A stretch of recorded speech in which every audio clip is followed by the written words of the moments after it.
ഇന്ന് നമ്മൾ കാണാൻ പോകുന്നത് സ്വിഫ്റ്റ് പെട്രോൾ പഴയ എഞ്ചിനാണ്, 2006 മോഡൽ വണ്ടിയാണ്.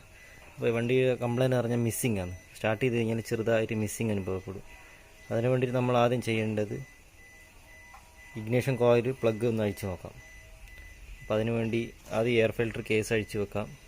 എയർ ഫിൽറ്റർ കേസ് അഴിച്ച് താഴെ വെച്ചതിന് ശേഷം ഈ പ്ലഗിൻ്റെ ഇവിടെ 2 ബോൾട്ട് വരും, ഇത് ഊരാം. ഈ 4 ബോൾട്ട് ഊരാം. ബോൾട്ട് ഊരി ഇതായി കണക്ടർ ഊരിയിടാം. അതുപോലെ ഈ കണക്ടർ ഊരിയിടാം. എന്നിട്ട് നമുക്കിതൊന്ന് ഊരി നോക്കാം എന്താ സംഭവം എന്ന്.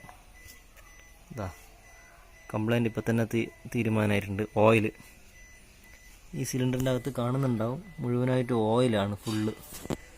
പിന്നെ അതുപോലെ ഈ ബാക്കിയുള്ളതും കൂടി അയച്ചിടാം.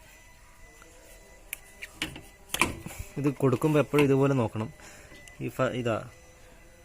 ഇത് സിലിണ്ടർ ഇവിടുന്ന് വരും 1 2 3 4 സിലിണ്ടർ. അപ്പോൾ സിലിണ്ടർ 1ഉം സിലിണ്ടറും 4ലേക്ക് ഒരു ഇഗ്നിഷൻ കോയിൽ, പിന്നെ സിലിണ്ടർ 2 സിലിണ്ടർ 3 മറ്റൊരു ഇഗ്നിഷൻ കോയിൽ.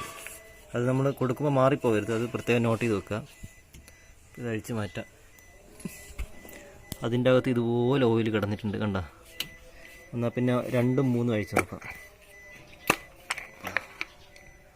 ആഹാ, ഫുൾ ഓയിലിൽ മുങ്ങിക്കിടക്കുകയാണ്. അപ്പോൾ ഇങ്ങനെ ഓയിൽ വരാൻ കാരണം എന്താണെന്ന് വെച്ചാൽ ഒറ്റൊരു കാരണമേ വരും.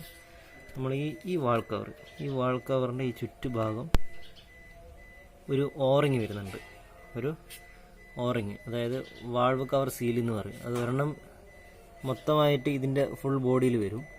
പിന്നെ ഓരോ സിലിണ്ടറിന് 1 2 3 4 ഹോൾസിലേക്ക്, 4 പ്ലഗ് ഇടുന്ന ഹോൾസിലേക്കും ഒരു സീൽ വരുന്നുണ്ട്. ആ സീല് ഡാമേജ് ആയതാണ് ഇതിൻ്റെ കാരണം. അപ്പോൾ നമ്മൾ ആദ്യം ചെയ്യേണ്ടതെന്ന് പറഞ്ഞാൽ ഇത് വാൾ കവറൊക്കെ അയച്ച് ഇതൊക്കെ ക്ലീൻ ചെയ്ത് പുതിയ സീലിട്ട് ഫിറ്റ് ചെയ്ത് കഴിഞ്ഞാൽ ആ പ്രശ്നം സോൾവ് ആവുന്നതായിരിക്കും.